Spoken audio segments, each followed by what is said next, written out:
FightFan.com. FightFancom. FightFan.com.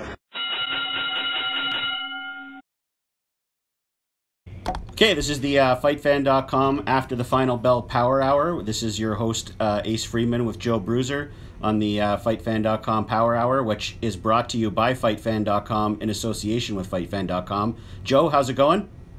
It's going pretty good. So the fight just ended. Actually, it ended a little while ago, but I guess you were kind of behind there. Were you watching on TSN? Yeah, TSN. I had to make dinner, so I was watching it on recorded, unfortunately. All right, well, we can't fault you for that, but I'll just start right out by getting into it and saying, before we get into any pretext or post-text, how good of a heavyweight fight was that? Yeah, it was pretty good. It started a bit slow, but I mean, as someone that's like, I could see how the casual fan might have not liked it in the first, few rounds until it got going. But I mean, from about round 5 on, it was nothing but great drama. Well, I thought first and foremost that Ortiz kind of, I don't know if I should say surprised me, but I thought he came out, as I said in my post-fight recap, as serious as a heart attack. He looked really focused. He looked like he knew what he wanted to do. And I thought he kind of carried the early rounds, and that Wilder was a little unsure of how to start. What did you think of that? Yeah, I mean, I actually expected Ortiz to come out. Ortiz has had a pretty tremendous amateur career. He's definitely by far the most seasoned fighter that Wilder's ever come across. So I was really interested to see. I mean, I knew right away that he was going to present Wilder with things that he'd never seen in the ring. So I sort of expected. I mean, you never know if someone's going to get bombed out right away, but it didn't surprise me that Ortiz was able to control the ring and cause Wilder to be a bit tentative early on. And I mean, I think it was pretty apparent he was doing things that, really smart, savvy things that, what Wilder probably hasn't seen in the kinds of opponents he's fought. I mean, for sure, Ortiz was the best fighter he's ever fought.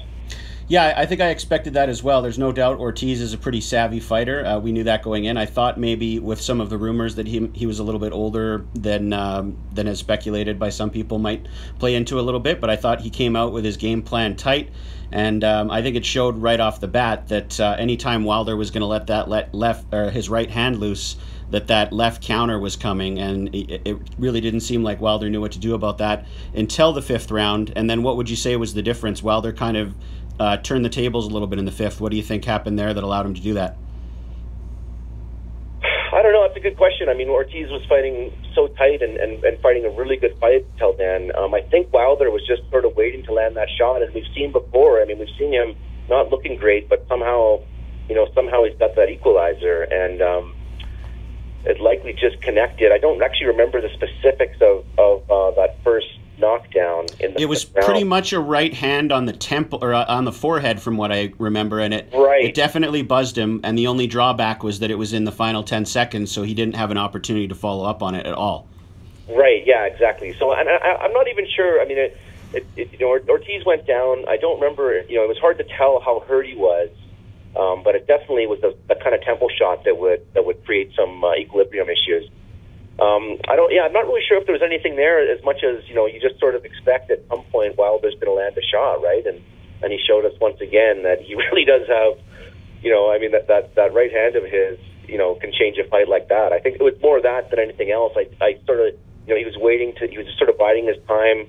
It did look like he was having trouble, getting that right hand off. But I mean, if you sort of figured at some point he was going to be able to, and when he did, it created that knockdown. Yeah, and then so we saw several shifts in the fight of momentum, and as it turns out, Ortiz, we talked about how he's pretty savvy, has a lot of experience. He seemed to recover quite well, and then obviously in round 6 and 7, he started going back to what he was doing, and he was pressing even harder, and I thought Wilder started to look pretty vulnerable there, and he was in a world of trouble in round 7. It definitely, that was sort of, at this point, I haven't talked to you about this yet, but the parallel really reminded me a lot of the Joshua-Klitschko fight, where we saw Joshua hurt Klitschko. I believe it was in the same round 5. And then was it a round later that Klitschko dropped Joshua and he started to look pretty vulnerable? Like, I thought there was definitely some parallels happening there. Yeah, you know what? I was actually just thinking of that. Like thinking about how actually similar it was. I think it was round 6 that Joshua got knocked down. Right, and in this fight it was round 7. Round 7. The only difference is I thought that Wilder did win I gave him round 6. I thought he sort of was still, once he got that knockdown, he had some confidence. He sort of let the right hand go more. Definitely. And actually, even in round 7, I thought he was still doing pretty good. I mean, I didn't really think that until Ortiz really rung his bell in the whatever it was, like 30 or 40 seconds left in the round. I'm not necessarily sure that Wilder was losing that round. I've only watched it once, but I mean, I thought it was still pretty competitive. So it definitely changed the dynamic of the round. At that point, for sure, it was a big Ortiz round. I noticed that Steve Farhood on the broadcast gave that as a 10-8 round for Ortiz, and I wasn't convinced that it was, just because I didn't feel that it was, I tend not to give 10-8 rounds unless, without a knockdown, unless the whole round or a really good portion of it is just so dominant. I know that Wilder was in trouble, but I mean, I think you got to give a guy credit for staying on his feet and holding on and that sort of thing. Yeah, he did kind of learn on the fly there. He has been down once before, but that definitely looked like the most trouble he was ever in. And even in the ensuing rounds, I still wasn't convinced. I guess it was sort of like the way that Anthony Joshua worked his way back into the fight with Klitschko. And I don't remember if that one, was it the 10th round that one ended as well? I think it might have been the 11th, actually. Right. So in this case, though, it did seem like Wilder took a couple rounds to kind of, claw his way back in. And I thought he looked pretty vulnerable there. And then he just seemed to find it in the 10th. I guess it was just a matter of he landed one of those right hands and clipped him. And Wilder really seems like one of those fighters that when he has you hurt, it just lights a spark and he lets the hands go. And in this case, Ortiz got up from that first knockdown in the 10th and he looked pretty wobbly. I noticed that at the count of 9, you could see he was steadied himself, but it just barely. And then the fight continued. And I don't know if you caught it on the replay, but it was a real peach of an uppercut that pretty much put Ortiz down the second time, and that was all over. So. It sure was. I mean, I sort of, in real time, I was pretty sure that, it looked like he landed that uppercut, but on the replay, there was no doubt. I mean, that's the kind of the shot that ends fights.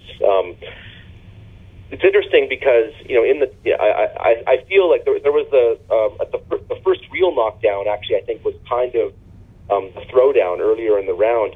It was unclear to me. They didn't end up showing it again, but it actually looked like Wilder had caught Ortiz, and maybe went off balance and went back. And on the broadcast, they indicated sort of that they hit each other, and I wasn't necessarily sure that was the case. I think actually Ortiz was pretty hurt, and even by the fact when he got thrown down, he sort of stayed down on one knee. So I think that might have been the beginning of the end. But I mean, I'd have to watch it again to find out. I don't know if you had any more insight on that.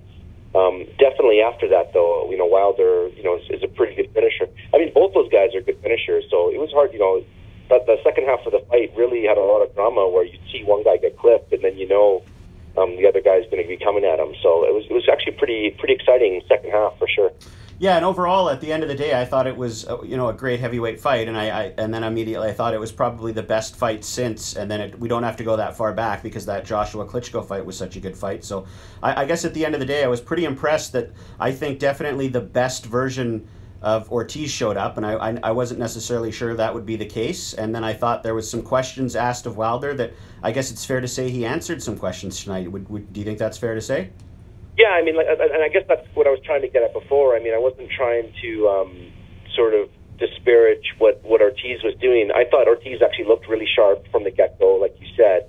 It's just that I thought that I was sort of hoping that he would. I mean, I know that he's got really sound fundamentals, knows how to counter a lot of different things in terms of owning the ring and ring generalship and that sort of stuff too.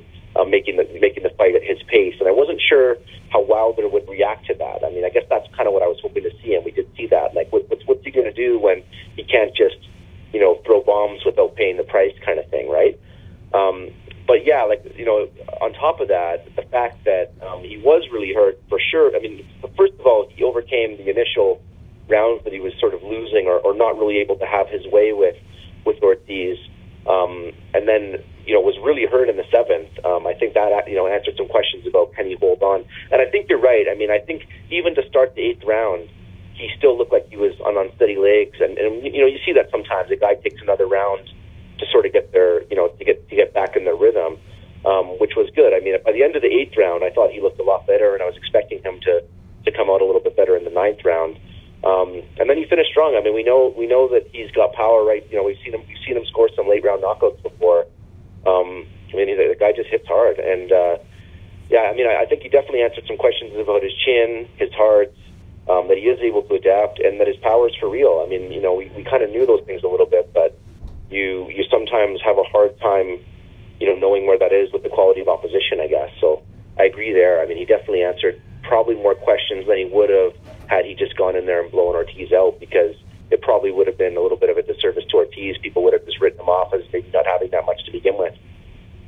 Yeah, and I guess I thought it, like, all the way through that fight, there was a lot of, you kind of mentioned earlier in the call that there was some tentativeness on both of their sides, where Wilder didn't necessarily let his hands go as much as he normally would, because he knew that when he did, Ortiz was going to counter. Ortiz didn't necessarily look to open up that much. He liked to control the pace, like you mentioned, and he was sort of fighting at the pace that suited him best. But I think probably at the end of the day, what I noticed is that when they did finally both stand their ground in the 10th and just decided they were going to exchange, it seemed like Wilder's faster hands was probably the difference that allowed him to clip Ortiz and maybe get the stoppage. Is that fair? Yeah, I think so. And I think actually Wilder's footwork, I mean, I'm not saying he has great footwork, but he's really athletic, and he's able to cover a lot of ground in the ring really quickly. Right. So and especially with his size, like, he can get in and out quite quickly, which sometimes actually works against him. I mean, sometimes when he's finishing, he'll jump in and he'll be all the way out. He'll have smothered himself before he even gets the punch off, because he moves so far, right? But yeah, I mean, definitely, I think that helps him with speed as well, because he's able to cover the ground with his feet. He's able to cover that distance, and then it's not all arm punches, right? I think if he can tighten his punches up a little bit better, he'll be that much more, effective, I think, as of a finisher. I mean, right now, he does get a little bit wild, but I mean, he seems to land on the target quite often. But you have to feel that he can only improve that with refining his technique a little bit. Yeah, with the way that he fought tonight, I think that did answer some questions about his chin and his heart, and it certainly, gives him a little bit more clout moving forward. I think he's great for the heavyweight division, because he's sort of, I guess, becoming a star in the U.S. that's been starved for an American heavyweight for a long time. And obviously that knockout power is something that excites everyone. The fact that his style is exciting, there's just so many pluses. So I guess with that said, the question that now comes up for me and that I wanted to ask you is, how big of a fight is this Deontay Wilder versus Anthony Joshua now? No disrespect for Joseph Parker, assuming that Joshua gets by Parker like everyone thinks he will. How big of a fight is that, coming up either later this year or early next year if it gets done? Well, I mean, it'll be interesting. I mean, that's a tough question to answer, in that I still feel that, Joshua is such a big draw in the UK that, that Wilder's definitely not at that level in the U.S. Although, who knows? I mean, this was a big fight, and the drama at the end, may sort of, increased his star power by, tenfold or something, right? I mean, we'll see. So you're alluding to the facts that, are you alluding to the fact that there's still a lot of politics that could get involved preventing it? Is that what you're saying? Well, I mean, I guess what I was going to say is that, I don't necessarily know how big of a draw Joshua is stateside yet, and I don't really know. I mean, from Joshua's camp, they seem to write off Wilder as not being known at all in the UK. Right. But I mean, this was definitely the biggest win. I mean, outside of Joshua's win over Klitschko, he doesn't have anything on his resume nearly as impressive as I think this Ortiz win. Is that probably fair to say? So I think so, yeah. And like, it's just so interesting that the two fights paralleled each other. Now they both have those big wins on their resume, and like, politics aside, it just to me, I sit here thinking about how we have these two undefeated heavyweights that are both, at this stage in their career where this could really be the biggest fight of this new generation, it seems. Yeah, and I guess that's kind of what I was saying.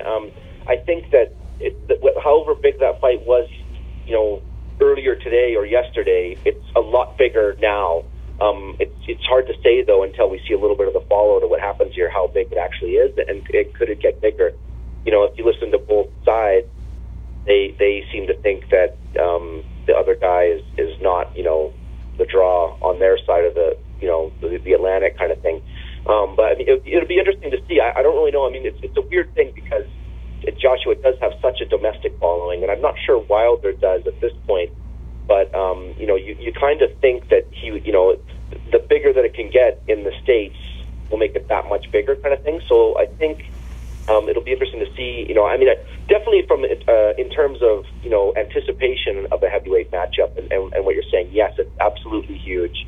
Economically, it's hard to say how big it is. I think until we'll have to probably wait at least until Joshua Parker and see how much people are clamoring for this fight to happen.